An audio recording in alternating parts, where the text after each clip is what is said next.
Welcome to the latest episode of Five on the Floor on the Five Reasons Sports Network. Thanks for joining us on your favorite podcast app. If you're Android, no more Google Podcasts. Recommend you switch to Spotify. If you're Apple, you can check us out on Apple Podcasts. Also, if you're either, you can check us out on the Five Reasons YouTube channel. Make sure you hit like, subscribe, and turn the notifications on. Also, we have a Discord. It's called Off the Floor. It's $2.99 per month. This is where Heat fans go these days. Talk with us, talk with each other. All kinds of content. We drop it there all day long. We do it before you get it on the podcast feeds or on Twitter. Check it out, $2.99 per month.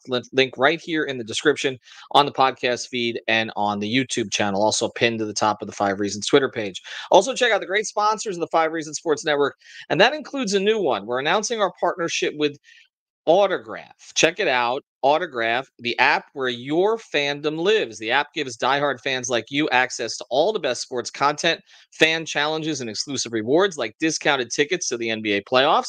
Be on the lookout for that related to the Heat. Exclusive merchandise and more. You can unlock the rewards like these just for doing the things you already do as a fan, like listening to this podcast, Five on the Floor, following news on your team, sharing your favorite content, and more. So download the free Autograph app in the App Store or the Google Play Store and use the referral code 5. You know that one. You're familiar. FIVE. That's the referral code 5.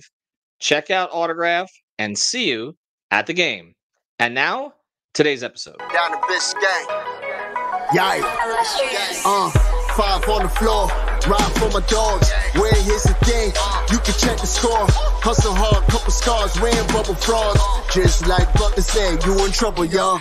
Kept the floor playing, got it all banned. Y'all seen the block, stop with one hand. And Pat we trust, it's power, have the guts. We're here to bring the heat, y'all can hang it up. Welcome to Five on the Floor, a daily insider show on the Miami Heat and the NBA, featuring Ethan Skolnick, Greg Sylvander, and Alex Toledo, plus others from the Five Reasons Sports Network.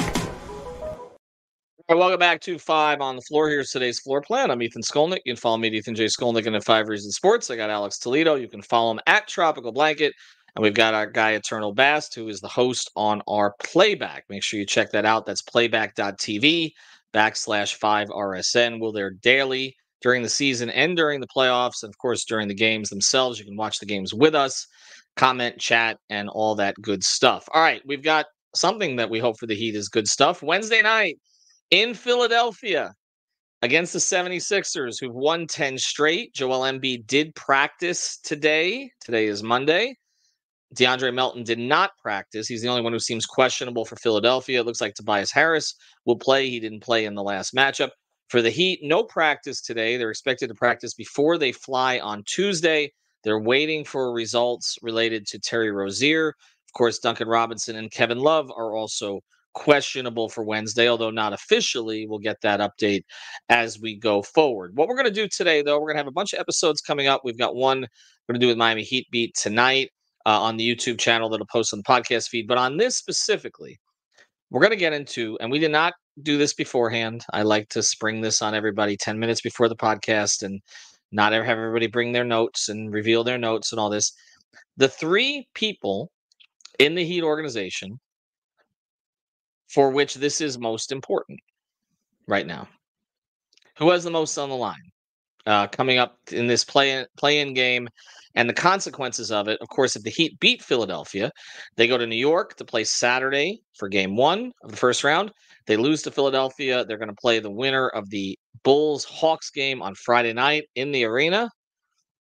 And then if they win that, they get the reward of going to Boston for game 1 on Sunday. So let's get to it. I'm going to let each of you just give me one, okay, to start. So, Alex. No, Alex will say I'm putting him on the spot here too much. Eternal. Give me one. Who had, and then at the end we're gonna decide on three together. But you give me one. Who has a lot on the line for the Heat right now? I had to say Jimmy. Because it's funny because I mentioned it to you on Playback way early in the season that Jimmy was doing a lot of media stuff. And like, but not with us. Not locally. No. He talks to us like occasionally, but not nationally. He's everywhere right now. And he continue. No, I mean he's been popping, with the commercials and everything. And so, like, you had the Slam magazine interview that came out today. There was a New Yorker piece that came out over the weekend. There's a lot of hype being built for playoff Jimmy. And I will say this, right? Against the Raptors, he did play well against the Pacers the Sunday before. But Jimmy looked kind of pissed the last couple of games by the officiating. And so it's good to see that fire kind of match up with what we're seeing in the interviews. But I do think it's Jimmy, right? We can talk about all the other marginal pieces, as you like to say, around the team. But I think when it comes down to it, as long as Jimmy gives that 25 to 30-point burst and that excellent defense, he's off the hook. If we don't see that, then it falls completely on Jimmy, because just how weak this team can be without the lead guy carrying most of the load. So I'm going to read part of this, Alex. I'm definitely going to put Jimmy in my 3. I don't think there's any question at this point, but we'll see if you do. But this was from the Slam magazine article. People really got to think about going up against the Miami Heat and myself. I know what I'm capable of. I know what my squad is capable of. No one wants to see us in a 7-game series. Now, what I always say about not just the interviews that are done, particularly national interviews, because I did write for some national publications and I kind of know how this works. And in addition to the commercials, just because something comes out today doesn't mean it was recorded recently. And that, again, applies to the commercials or to the interviews that are, done for these magazines. Magazine articles sometimes take forever. Trust me, I was on the wrong side of that many times. And we'd be sitting there and then the player would get hurt or something like that. We used to drive me insane. Okay. Because, there's all these delays before anything is released. It's kind of like what happened with Duncan this year when we did that. When we did that whole thing. Yeah, but I don't think I was ever planning to actually write it. But yes, at the time I said I was going to write it, and I just said, you know what, let's just run the podcast before he gets hurt again. But this happens all the time. It was one of the most frustrating things for me when I was a writer. So I don't know when he said this stuff, although it sounds very much like something he would say even now. Although I didn't feel like his recent interviews, when he has deigned to do them with the local media of late, I don't feel like they've had this kind of bravado, maybe that particular interview did. So I don't know what his state of mind was at that time. He could have said it in February, okay? But I'll just say this, Alex. He's definitely one of the top 3 because it's his build. I mean, beyond what he says, it's his build, and this is his time of year. And whether he wants to say there's a playoff Jimmy or there isn't a playoff Jimmy, the perception is there's a playoff Jimmy. And then when he says things like this, he's feeding into it. I mean, Slam magazine, New Yorker, you can have 2 totally different magazines than that. Essentially said all the same things. So I will. What Alex? What is on the table for him here?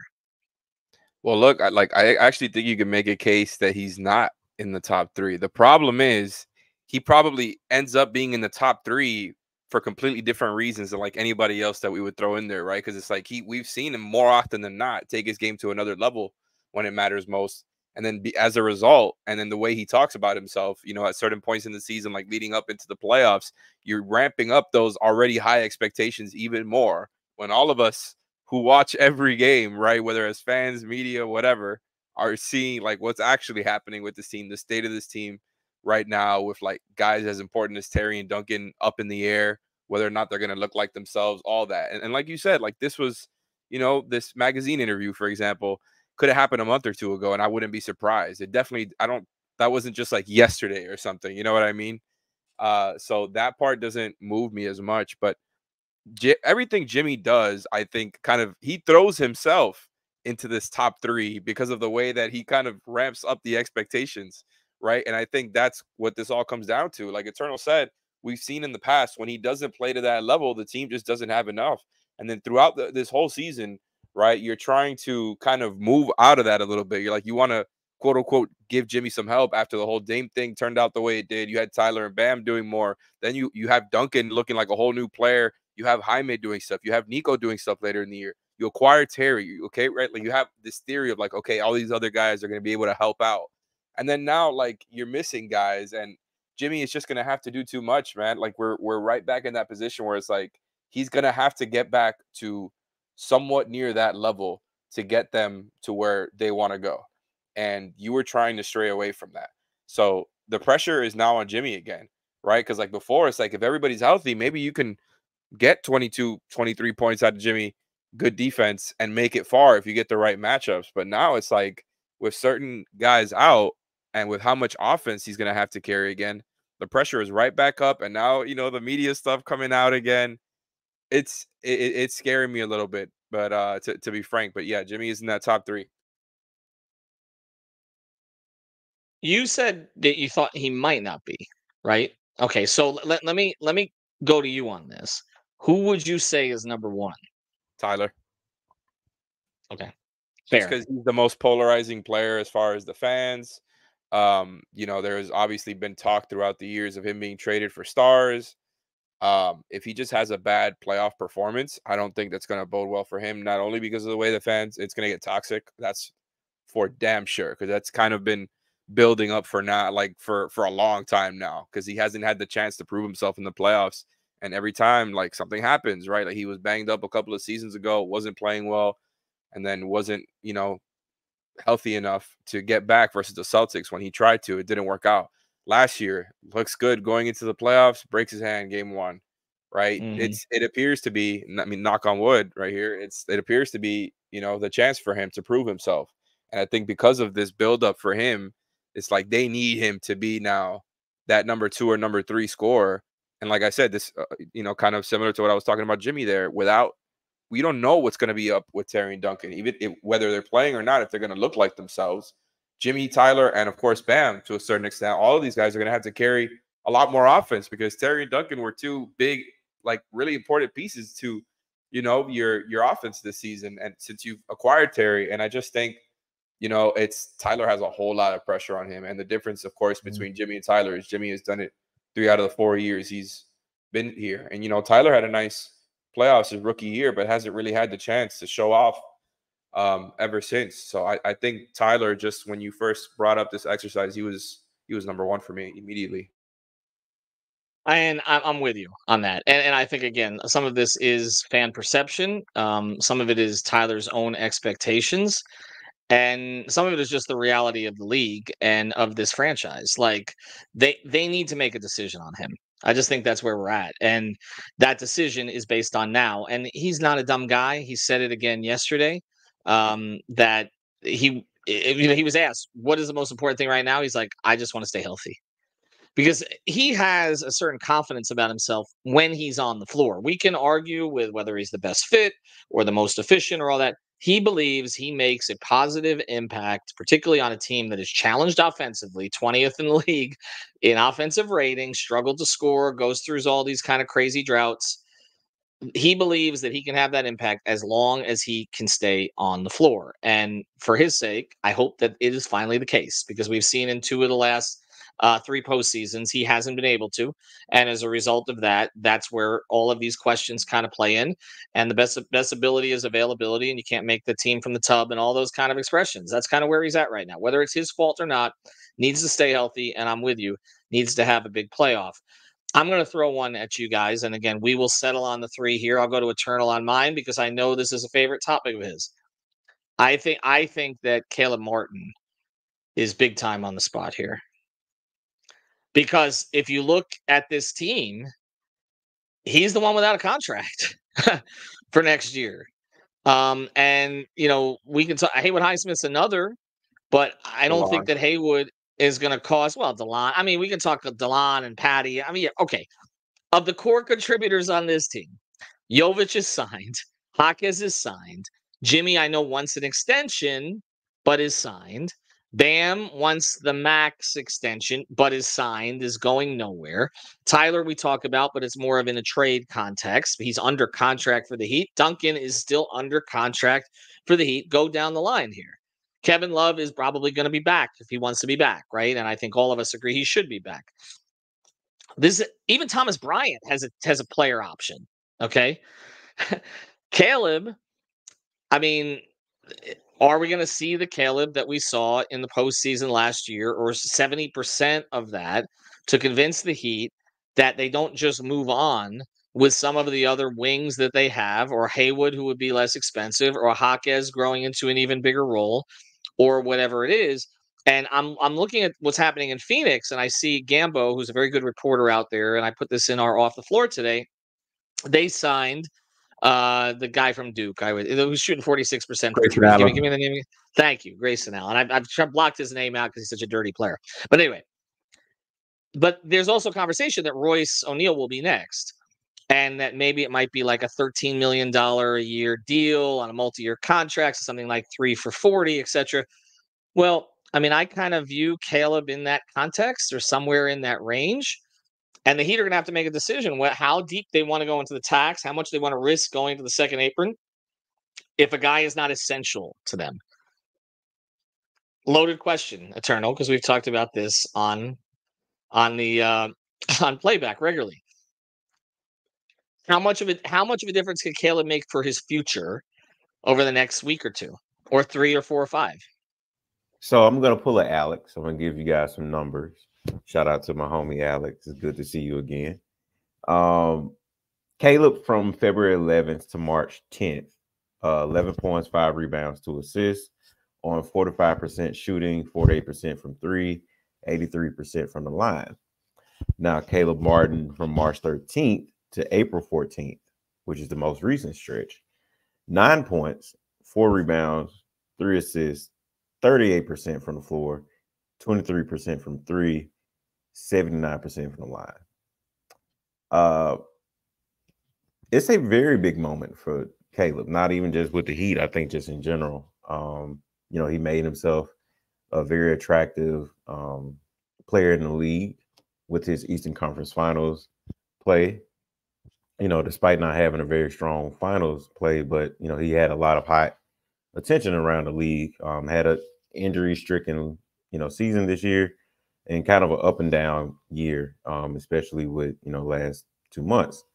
So I think Caleb going into the play-in and hopefully the first round, you definitely need a bounce back from him for him, and it could also be beneficial for the team.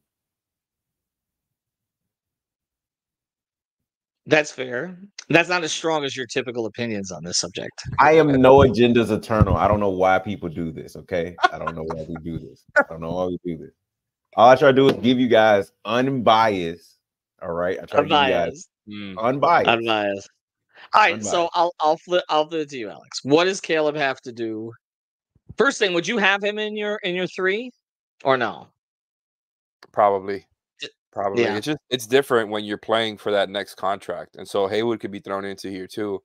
And like you said, he might be cheaper, but it's a little bit hard to project what their market would be right now, right? Because I know I understand comparing it to like Royce O'Neal and Grayson Allen, guys who just got paid, Royce who might get paid next. That's a team who was obviously clearly willing to spend deep into the luxury tax, really deep into it. The Heat are just not on that tier.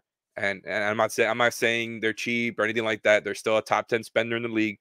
They're not going to spend that deep into the luxury tax. They're not even in a second apron team yet. So, that much is clear. So, yeah, I think Caleb has a lot on the line. Like, I think if he has a stinker of a playoff run, right? Like Eternal said, he's had an up and down year.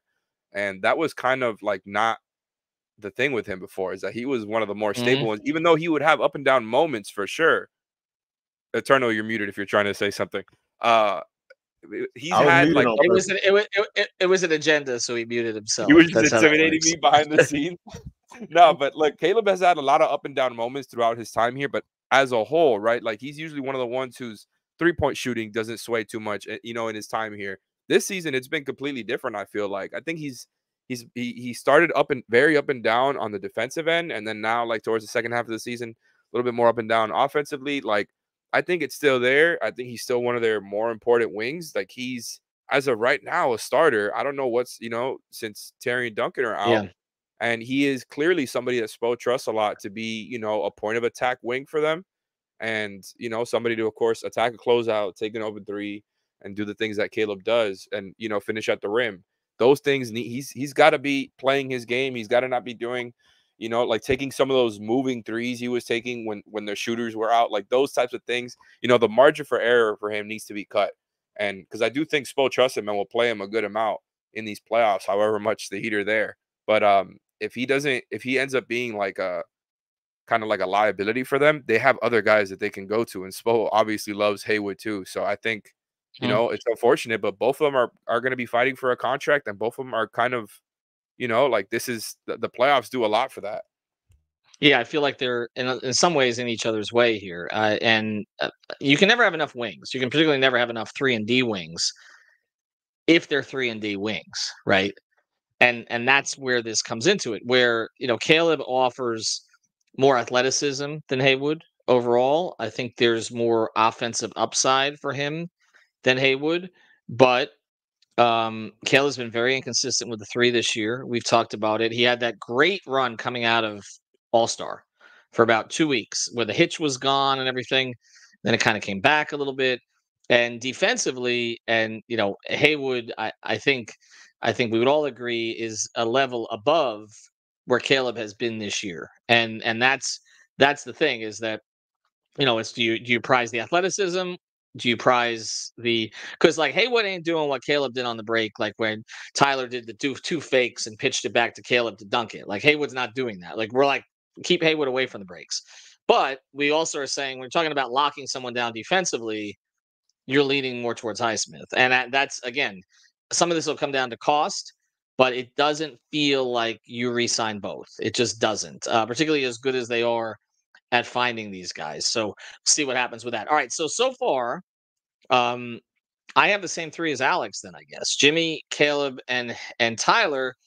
Eternal, I don't know if we've hit on your three, so I'm going to go to you right after the break on this, and then we'll do something a little more existential or bigger picture, I think, before we close. We do want to mention a great sponsor of the 5 Reasons Sports Network, our friends over at Tub Culture. You can find them at shoptubculture.com or just tubculture.com. This is handcrafted bath and body care.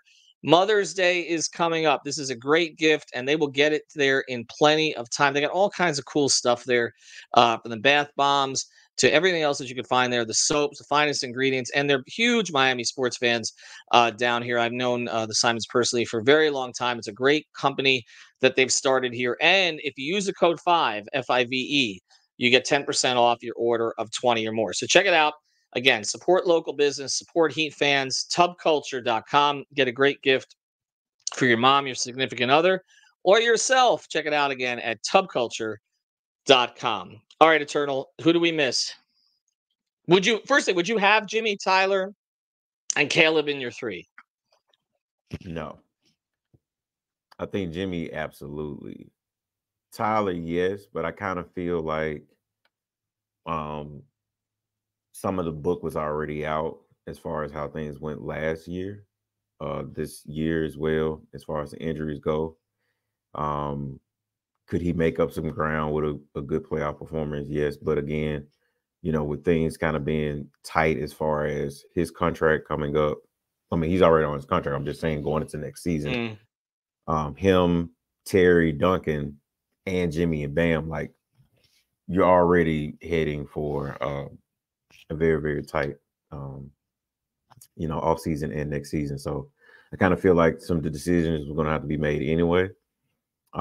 It just probably changes on trade value and kind of direction. But I was thinking about this while you went into the break. I think my three would be Jimmy, Bam, and I'm going to do a combination for the third, and that is Jaime / Nico plus the front office. Mm-hmm. And I think, so you're taking the whole team. You're taking top 10. No. So listen. So I think when it comes down to how important, because we're talking about the three most important, right?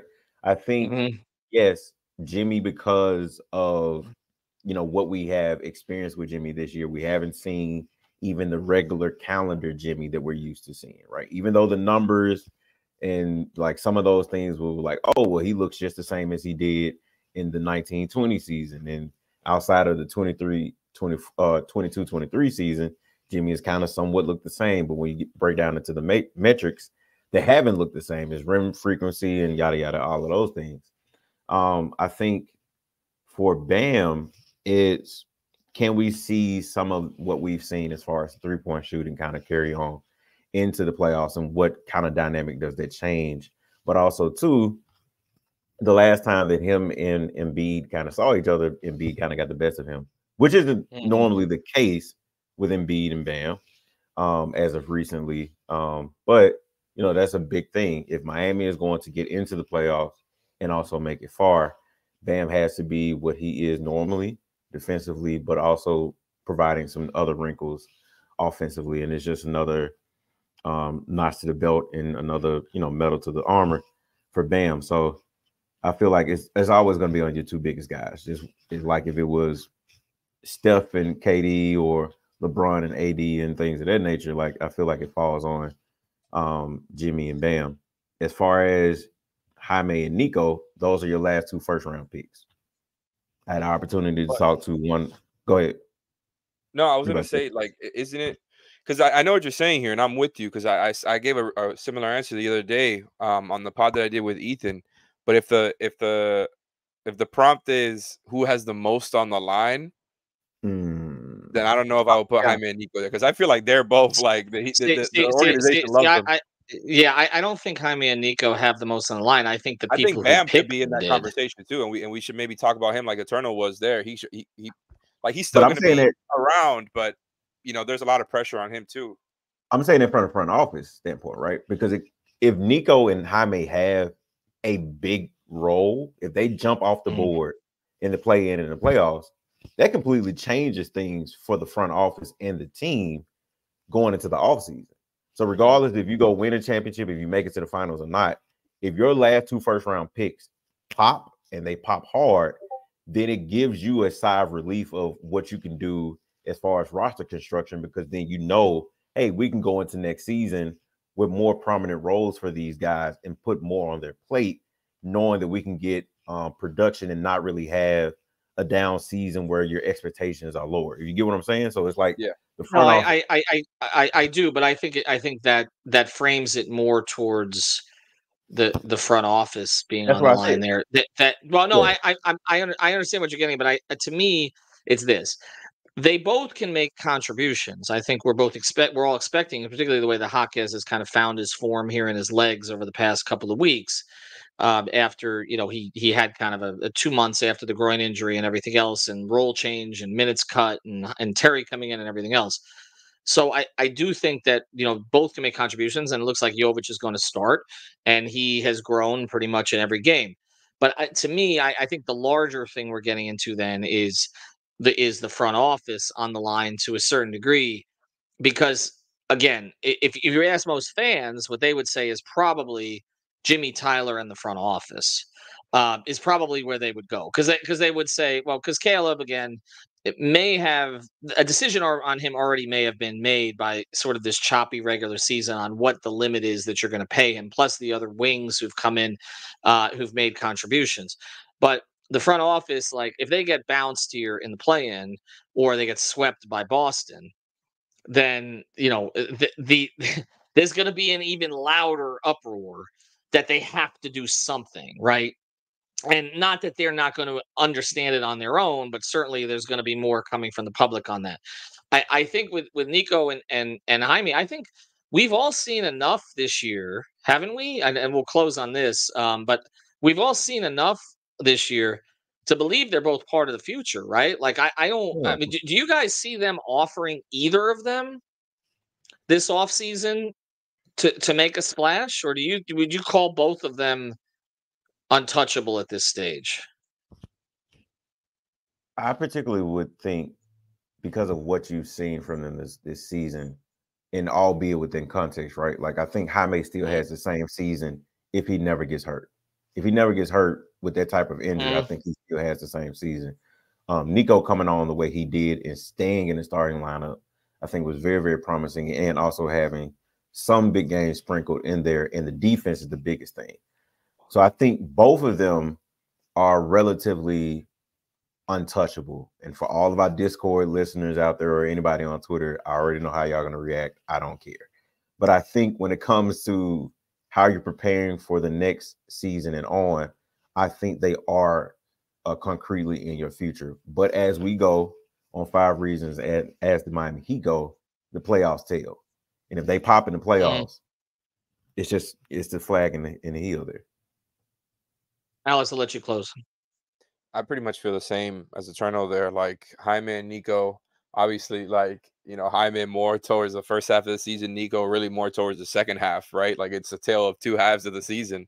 Because not that Nico wasn't doing anything before, right? But that's where he really came on and kind of became a staple of their rotation and somebody who we have no questions anymore leading into this playoffs who's going to be their starter.